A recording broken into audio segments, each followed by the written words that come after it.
Geohistoria de las migraciones en la época contemporánea.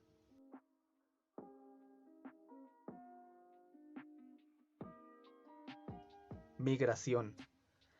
La definición más aceptada en la actualidad indica que la migración es el cambio de residencia que implica el traspaso de algún límite geográfico u administrativo, o bien el desplazamiento geográfico de individuos o grupos que generalmente se da por causas económicas o sociales. Es un fenómeno histórico de gran incidencia en la vida de las sociedades de origen, de tránsito y de acogida de las poblaciones que deciden migrar o que son forzadas a hacerlo. Michael Kearney y Bernadette Becerra también lo definen de tal manera que cuando un individuo atraviesa una frontera significativa, también se ve afectada su propia identidad. Se denomina migración externa o internacional si el límite que se cruza es de carácter internacional, es decir, fronteras entre países. Y se denomina migración interna si el límite que se atraviesa corresponde a una demarcación reconocida dentro de un país, en otras palabras, divisiones administrativas, áreas rurales, áreas urbanas, etc. La migración en el siglo XIX. En el transcurso de los 2 últimos siglos, el mundo ha conocido 2 afluencias masivas de migraciones mundiales. La primera de ellas a principios del siglo XIX.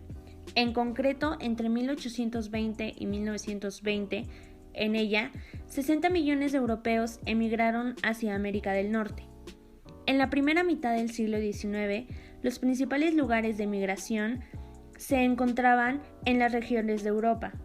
A los primeros emigrantes se unieron los procedentes del noroeste de Europa, posteriormente en 1880 por europeos del sur y del este. La segunda afluencia masiva a finales del siglo XIX se produjo una gran crisis económica en Europa, que tuvo como resultado un movimiento migratorio muy importante de las zonas rurales hacia las ciudades. Esta crisis provocó un alto nivel de desocupación y problemas graves en términos de pobreza entre los europeos.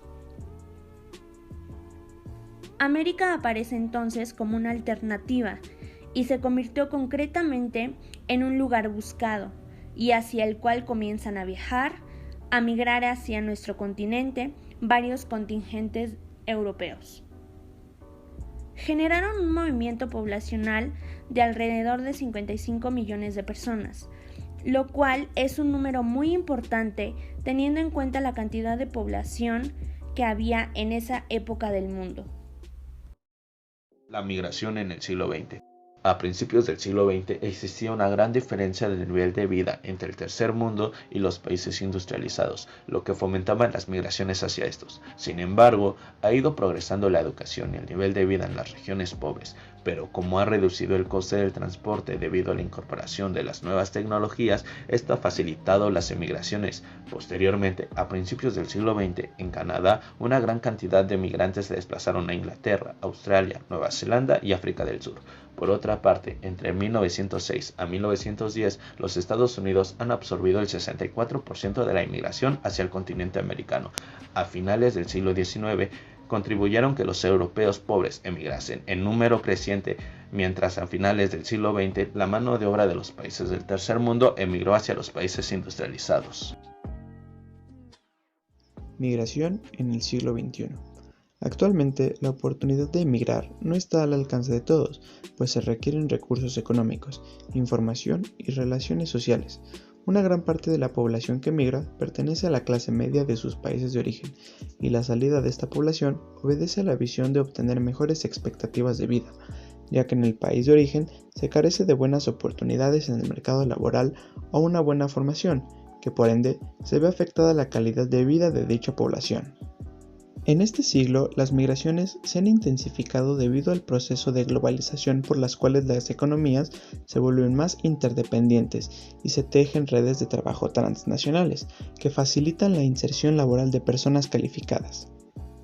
La migración internacional se facilita cuando la persona cuenta con estudios superiores o una capacitación elevada, lo que favorece una más fácil adaptación en los países de acogida, ya que contar con personas altamente capacitadas aumenta su competitividad en la sociedad del crecimiento. Entre las causas de la migración internacionales, desde una mirada global, se destacan las crecientes brechas entre los países de origen y de destino, en el nivel de ingresos, calidad de vida, oportunidades laborales, acceso a servicios y en la garantía de disfrute de derechos.